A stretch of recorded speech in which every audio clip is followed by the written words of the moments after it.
Hello everyone, welcome to the HardReset channel, and today I'm going to show you how to fix orange or yellow screen on the iPhone 17 Pro Max.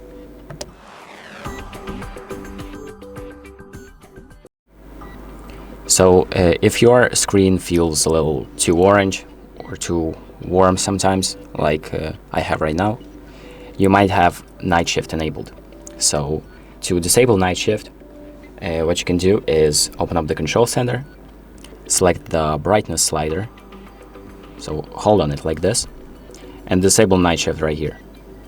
So what night shift does is it makes warmer colors to help your eyes adjust to the darkness and help you sleep at night better, like when you're using your phone at night. So this mode helps you with that. And here you also have true tone. So if your screen still doesn't feel right, what you can do is play around with this true tone option. So you can enable it to see if maybe your screen looks better, and you can also disable it or enable it to, well, see which screen mode fits you. And that is pretty much it. So thank you for watching.